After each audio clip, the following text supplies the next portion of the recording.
주님의 이름으로 기도하옵나이다. 아멘. 할렐루야. 오늘 5월 마지막 주일이고 또 마지막 날입니다.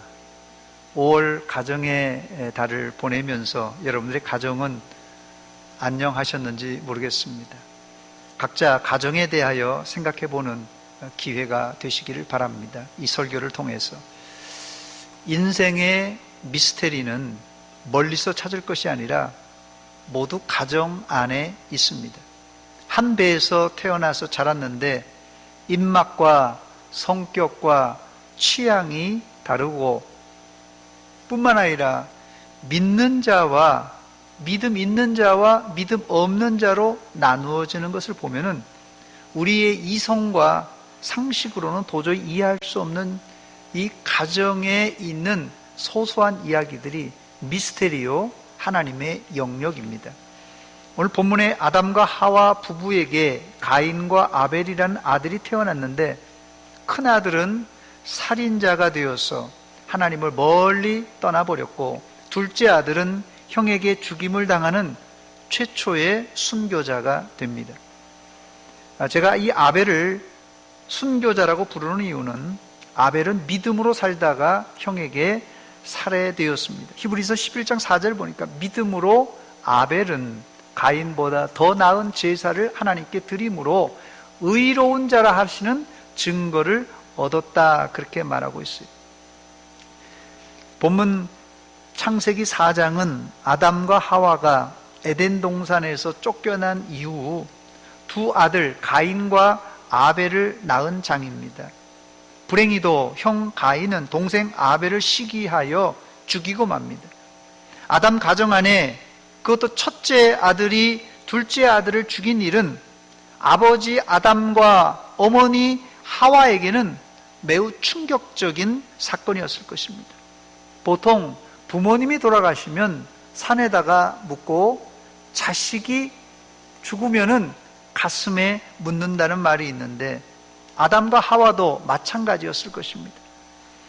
5월 가정의 달을 보내면서 우리 가정 안에 이런 살인 행위는 없겠지만은 예수님은 형제가 형제를 미워하고 실기 질투하는 것을 살인이라고 정의했는데 이런 차원에서 우리 가족 안에는 가인이 저질렀던 미움은 없는가 돌아봐야 할 것입니다. 겉보기에는 멀쩡해 보여도 어느 가족이나 말 못할 사연들이 다 있습니다. 오늘 설교를 통하여서 여러분 가정 안에 있는 상처와 아픔이 치유되고 회복되시기를 주의 이름으로 축원합니다. 이런 설교를 들으면 한숨부터 나오는 분들이 있을 겁니다. 우리 가정의 문제는 예수님께서 재림하셔도 해결되지 않는데 라고 생각하는 분들이 있기 때문에 그렇습니다. 제가 여러분들에게 여러분의 가정의 문제는 기도하면 다 해결됩니다, 이렇게 설교하면 속이 시원할 텐데 아담의 가족 이야기 그리고 그 뒤를 이어서 창세기에 아브라함과 이삭과 야곱 가족의 이야기를 아시는 분들은 이 가족의 문제는 단순히 기도해서 응답받고 해결되는 것이 아니라는 것을 잘 알고 있을 것입니다. 물론 그래도 우리가 가정을 위해서 끝까지 기도해야 응답받습니다. 기도하시기 바랍니다. 더디지만 응답돼요. 그래서 저는 여기서 가정의 문제를 포함한 우리 인생의 문제는 단지 흙과 백으로, 백과 흙으로 나누는 그런 문제가 아니라 이 두 가지 영역으로 나누어 생각하기를 원하는데, 첫째는 하나님의 영역이 있다는 것을 우리가 믿음으로 인정하는 것이에요. 우리 가정의 복잡한 문제는 하나님의 주권 안에, 하나님의 손 안에 있다는 것을 인정하는 것이 믿음이고, 두 번째는 또한 인간의 영역이 있다는 것을 인정하는 것입니다. 가인이 동생 아벨을 죽인 것을 단순히 아버지 어머니의 죄 때문에, 아버지가 어머니가 선악과 따먹기 때문에 이렇게 죄 지은 거 아닙니까? 이렇게 핑계할 수도 없고, 혹은 가정교육을 잘못시켜서 발생했다고만 한다면 세상 상식적으로는 잘못 가르쳤으니까, 부모가 저러니까 자식이 저렇지, 세상 상식적으로는 윤리 도덕적인 기준 혹은 교육학적으로는 맞는 이야기인지 모르지만 하나님의 주권을 염두에 두지 않는 생각입니다. 예를 들면 이삭의 쌍둥이 아들 에서와 야곱은 이미 태어나기 전에 하나님이 한 사람은 선택하시고 한 사람은 유기로 갈라진 사람입니다. 그러므로 제가 가정의 이야기를 미스테리라고 말씀드린 이유가 여기 있습니다. 구약의 열왕기 상하, 역대기 상하를 보면은 선한 왕 뒤에 악한 아들이 등장하고 악한 왕 뒤에 선한 왕이 등장하는 것은 단순히 자녀 교육 차원에서 해석이 불가능한 일입니다. 그래서 우리 가정의 문제, 인생의 문제를 두 가지 영역, 즉 하나님이 주장하시는 영역과 인간의 책임 영역으로 나누어질 수 있습니다. 즉 하나님의 영역은 우리가 바꿀 수 없어요. 하나님의 주권은. 그렇기 때문에 믿고 순응함으로 하나님께 맡겨야 돼요. 가정의 문제를. 또 인간의 책임이 따르는 문제가 있을 때는 내가 가정과 또 자녀들을 위해서 해야 할 것은 해야지만이 이 문제가 해결된다는 것입니다. 그래서 하나님의 주권과 인간의 책임이 동시에 이 가족 문제를 푸는 열쇠라는 것입니다. 첫 번째, 아담 가족의 문제는 무엇이었습니까? 아담 가족 안에 살인사건은 사실 큰아들 가인과 둘째 아벨이 하나님께 제사를 드리다가 발생한 문제입니다. 문제의 발단은 하나님과의 관계, 즉 영적인 문제였지만 이 영적인 문제는 인간 관계의 죄로 번지고 말았습니다. 먼저 아담 가족의 구성원은 물론 딸들도 있었습니다만 여기 딸은 기억이 없으니까요. 아담과 하와 그리고 두 아들 가인과 아벨 네 식구입니다.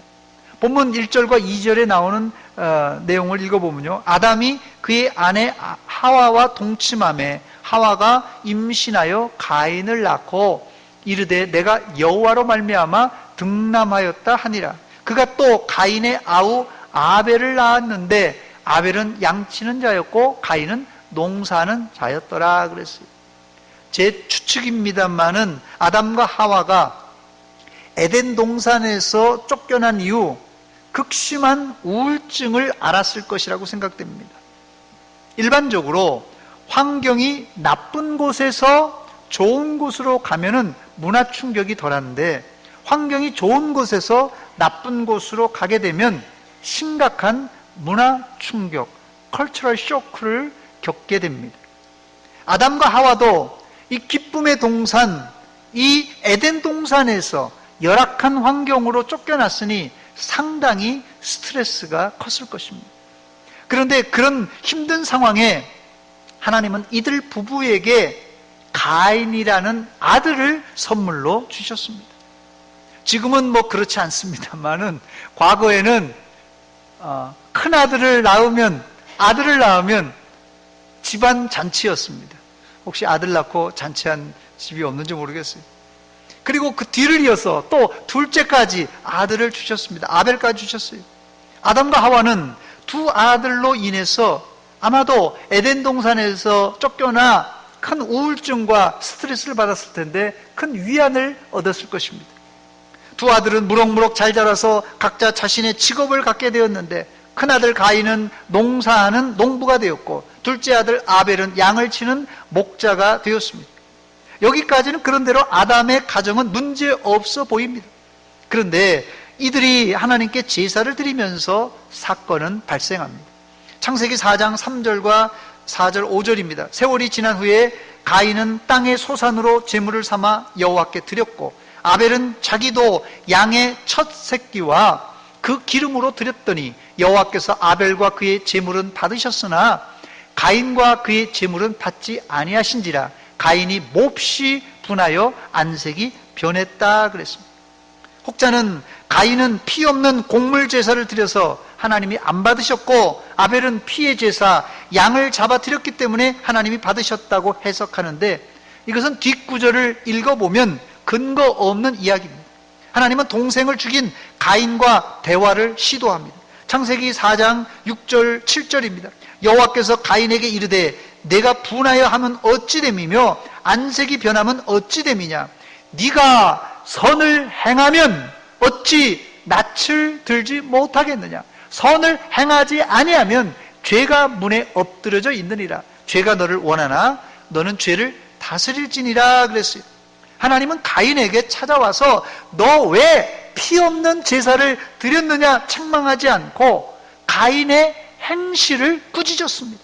네가 선을 행하지 아니하면 어찌 낯을 들지 못하겠느냐. 선을 행하면 왜 낯을 들고 다니지 못하겠느냐는 것입니다. 즉 가인은 평소에 선 대신 악을 저질렀다는 하나님의 꾸중입니다. 누구나 잘못할 수 있어요. 누구나 잘못할 수 있고 실수할 수 있습니다. 가인이 하나님께 직접 꾸중을 들었으니 잘못해서 어떻게 해야 되겠습니까? 여러분들이 하나님께 꾸중을 들었으면 어떻게 해야 되겠습니까? 최선의 방법은 잘못을 회개하고 선을 행하면 됩니다. 그런데 가인은 회개하는 대신 분풀이로 동생 아벨을 죽였습니다. 창세기 4장 8절입니다. 가인이 그의 아우 아벨에게 말하고 그들이 들에 있을 때 가인이 그의 아우 아벨을 쳐 죽이니라 그랬어요. 가인은 악한 행실을 회개하지 않고 있다가 더 큰 죄를 짓고 말았습니다. 죄는 묵혀두면 더 큰 죄를 저지르게 되어 있습니다.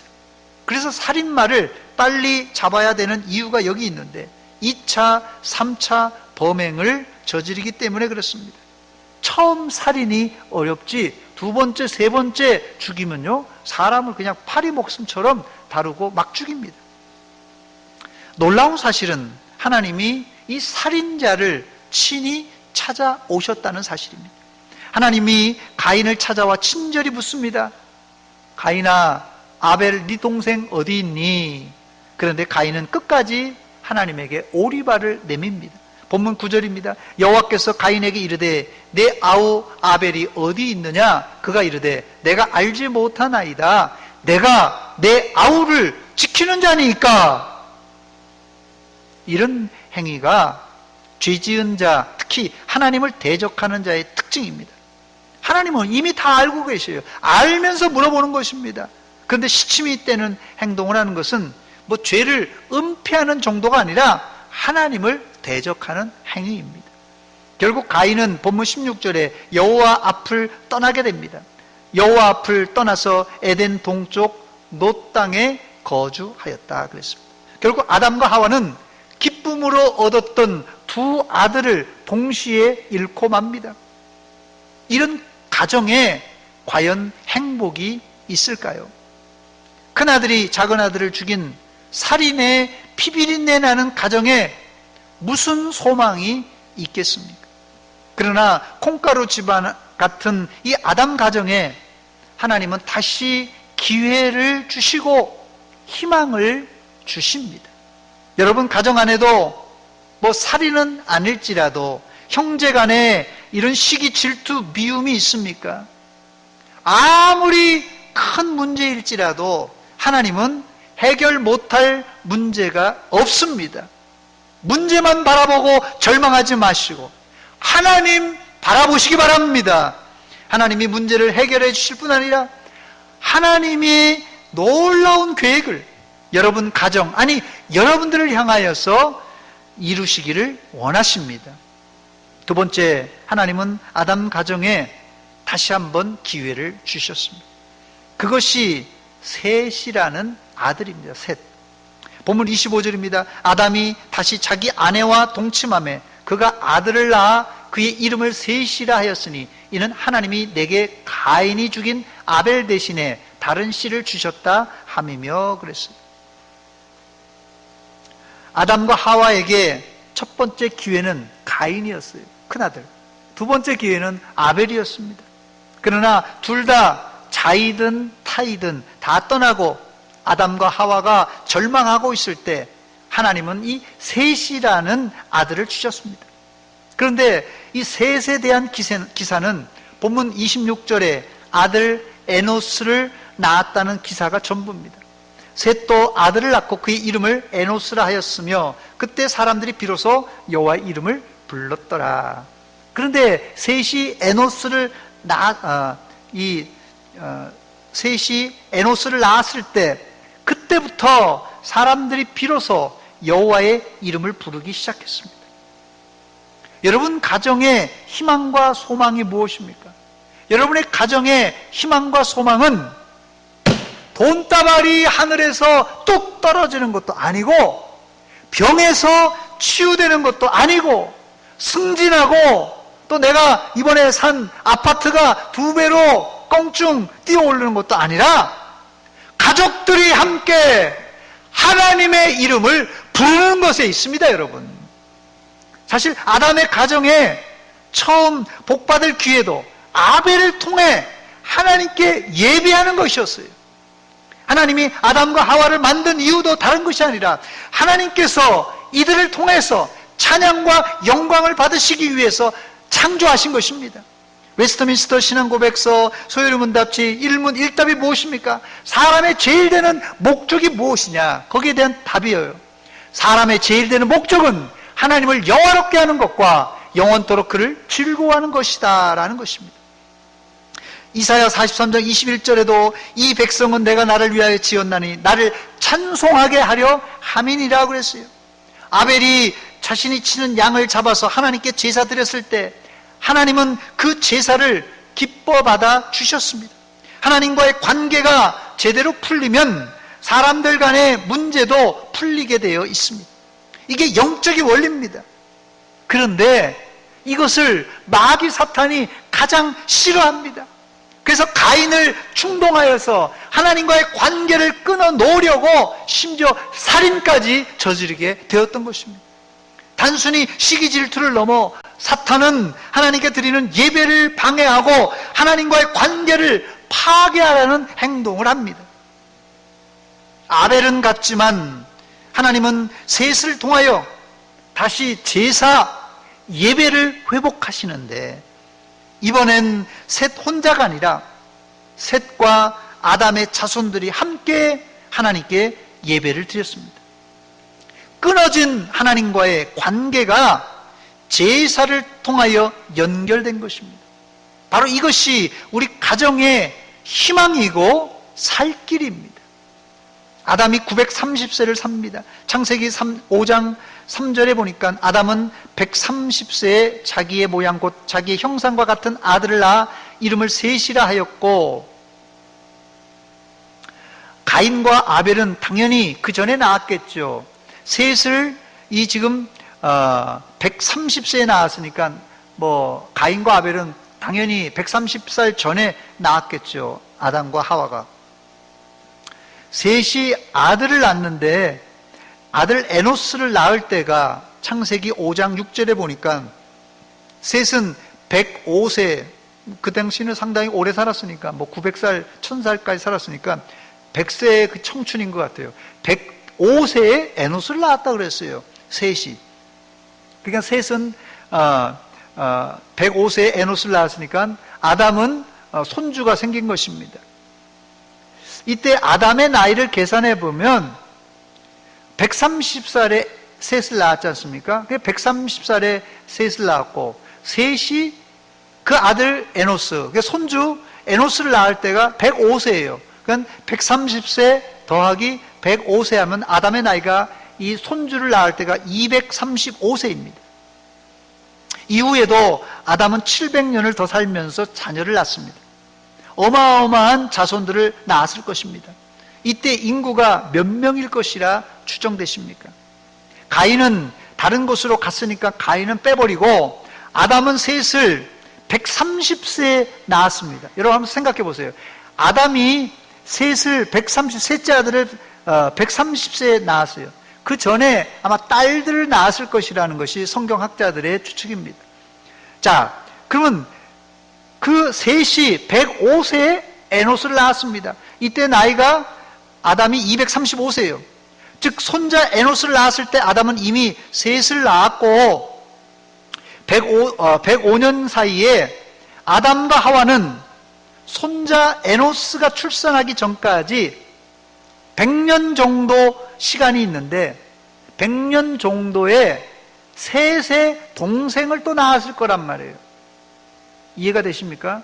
셋의 동생을 또 낳았겠죠. 아마 100년 동안 아담과 하와 부부가 100년 동안 낳을 수 있는 최대 맥시멈 자녀가 몇 명일 것 같습니까? 여러분 생각해 보세요. 계산이 되십니까?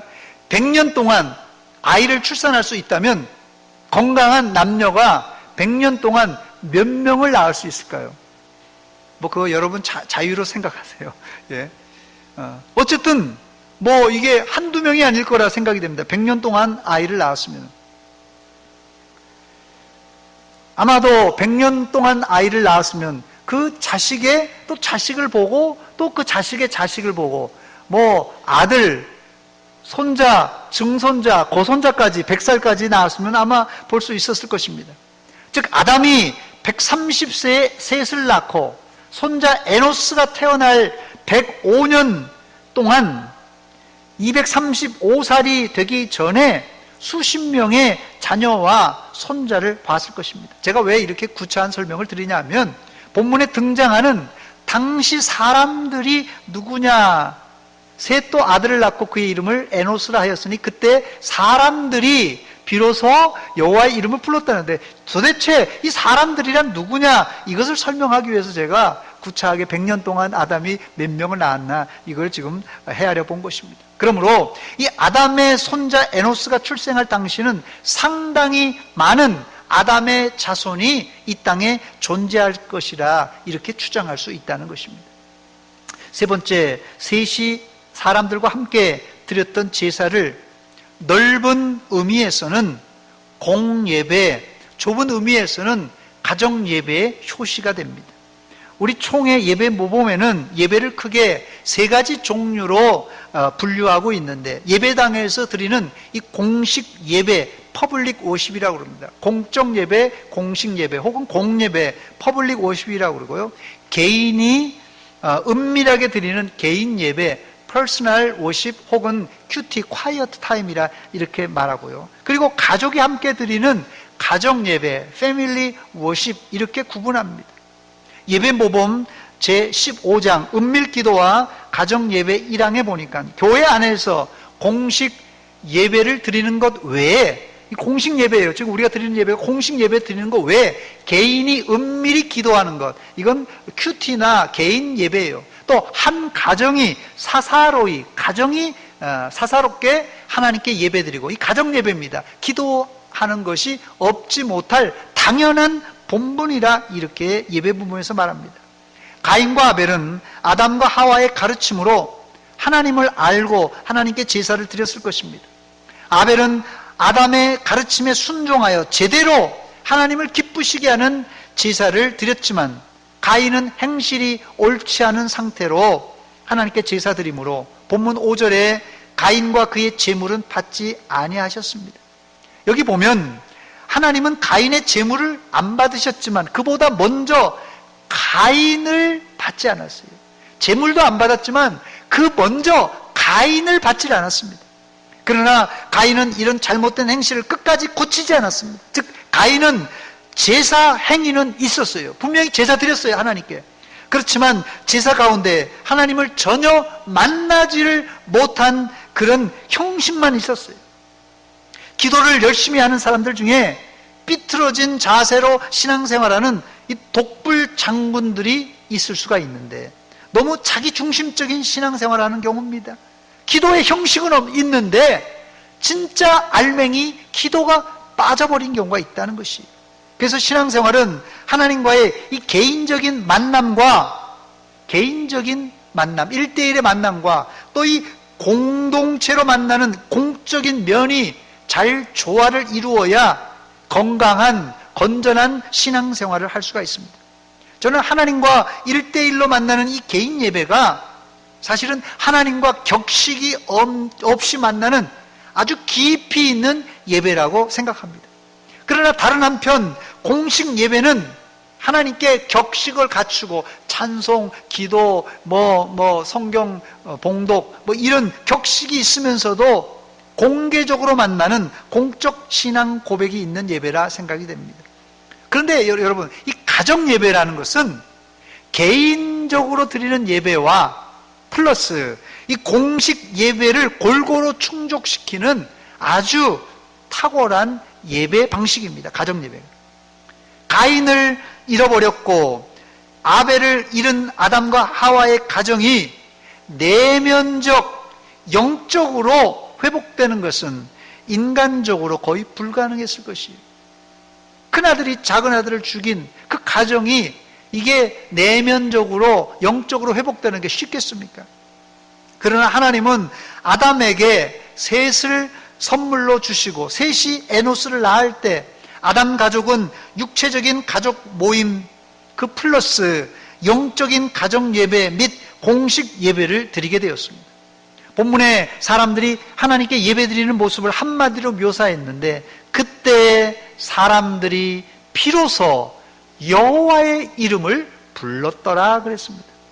이 말을 원어에 가깝게 해석하면 그때 사람들이 여호와의 이름을 부르기 시작했다라는 뜻입니다.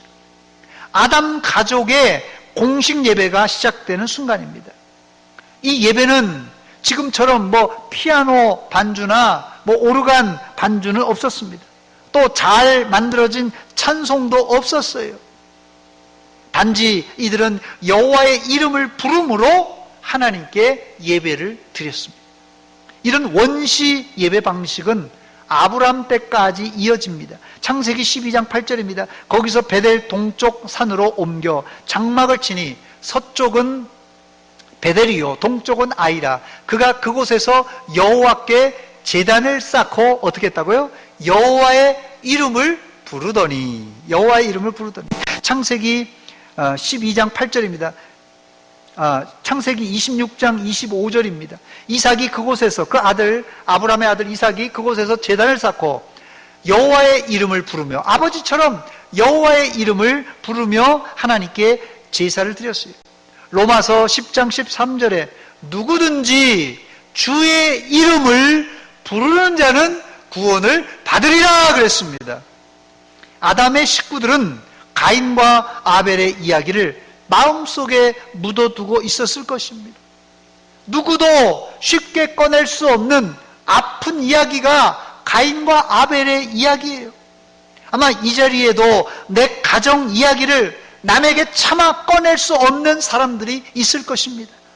그렇다면 여러분이 생각할 때 아담 가족의 문제를 어떻게 하면 치료받고 어떻게 하면 회복될 수 있을까요? 모여서 가족 회의를 한다고 시원하게 해결될까요?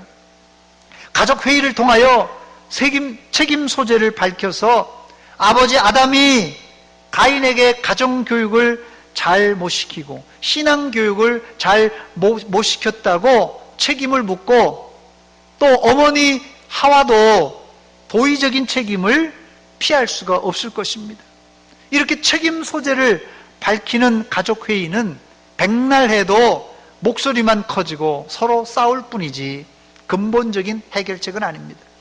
오늘 본문에 우리는 아담 가족의 근본적인 해결책을 발견하게 되는데 가족이 함께 머리를 맞대고 머리를 숙이고 하나님의 이름을 부르며 예배드릴 때 하나님은 그 가정에 소망을 주시고 구원의 길을 활짝 열어주셨습니다. 그렇다면 공예배든 가정예배든 사람들이 하나님의 이름을 부르고 하나님께 예배를 드리는 것으로 어떻게 가정의 복잡한 문제가 해결될 수 있을까 의문을 가진 분들이 있을 것입니다. 어떻게 예배 드린다고 우리 인생의 문제가 해결됩니까? 우리가 이제까지도 꼬박꼬박 예배를 드렸는데 우리 가정의 문제가 해결되지 않았는데 어떻게 하나님의 이름을 부른다고 문제가 해결됩니까? 목사님, 이렇게 질문하실 텐데 본문에 여호와의 이름을 불렀다는 말씀은 단순히 하나님의 이름, 호칭을 의미하는 말이 아니라 하나님 아버지를 제대로 만나는 예배란 뜻입니다. 우리 가정의 문제가 5월 5일 어린이날에 자녀들에게 선물을 사주고 용돈을 주고 또 5월 8일 어버이날에 어머니 아버지 모시고 음식 대접하고 가슴에 카네이션을 달아준다고 해결됩니까? 어림없는 소리입니다. 택도 없는 소리입니다. 우리 가정의 문제는 하나님을 우리 가정의 아버지로 모시고 온 식구가 모일 때, 바로 그때 가정 천국이 이루어지고 크고 작은 문제들이 눈 녹듯이 해결될 줄 믿습니다. 예배를 통하여서 예수님의 십자가의 보혈이 온 가족에게 뿌려져 죄 사함을 받을 때 바로 가족 안에 죄가 해결되고 가정의 문제가 해결될 수 있습니다.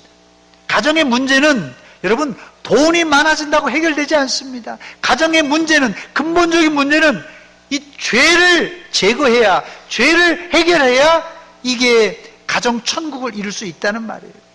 아버지 속에 있는 죄를 해결해야, 어머니 속에 있는 죄를 해결해야, 자녀들 속에 있는 죄가 해결돼야 바로 가정이 온전하게 문제 해결뿐만 아니라 천국을 이룰 수 있다는 것이, 죄를 품고 아무리 가정이 모이고 공적으로 모여서 예배드려도 소용없다는 말입니다. 가인이 그랬어요. 문제는 우리 가정 안에 예수를 안 믿는 식구들도 있고 설령 교회는 다녀도 가방만 들고 왔다 갔다 하는 사람들이 있기 때문에 가정의 문제가 좀처럼 풀려지지 않는 것입니다. 물론 부모님에게 용돈도 드리고 음식을 접대하고 자녀들을 잘 훈계도 해야 되겠지만, 부모님이 예수님 안에서 물과 성령으로 거듭났는가, 자녀들과 손주들이 믿음 안에서 제대로 예수 믿는가 먼저 점검해야 될 것입니다. 이때 하나님께서 우리 가정의 영적 아버지로 가정을 다스리시며 통치해 주십니다. 바로 이때 우리 가정이 천국으로 변화가 되는 것입니다.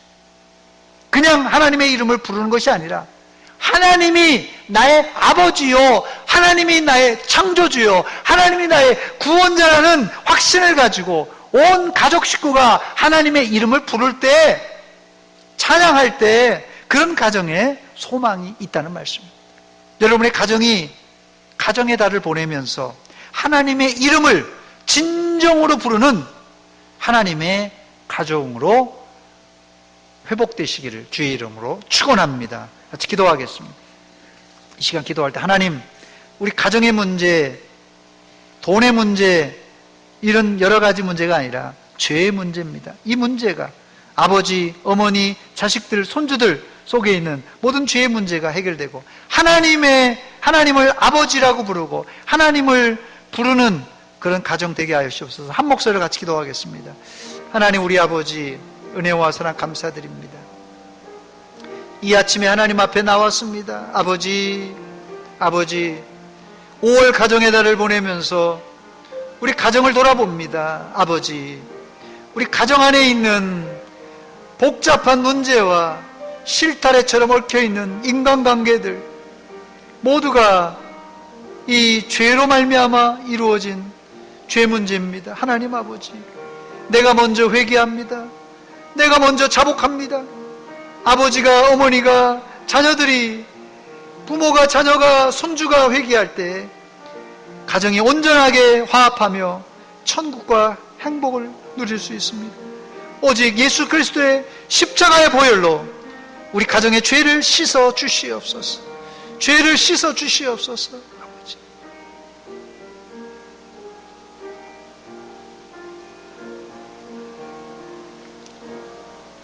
하나님 우리 아버지, 은혜와 사랑 감사드립니다. 이 아침에 5월 가정의 달을 보내면서 말씀을 들었습니다. 우리 가정이 하나님의 은혜 가운데 평안하고 행복한 가정인가 점검해 보면, 먼저는 내 안에 있는 죄를 발견하고 죄를 회개하며 하나님의 이름을 부르는 온 가족 식구들이 되게 하여 주시옵소서. 그래서 우리 가정이 회복되게 하시고 가정이 행복한 가정 되게 하여 주시옵소서. 치유와 회복이 있는 우리 가정 되게 하여 주시옵소서. 예수님의 이름으로 기도하옵나이다. 아멘.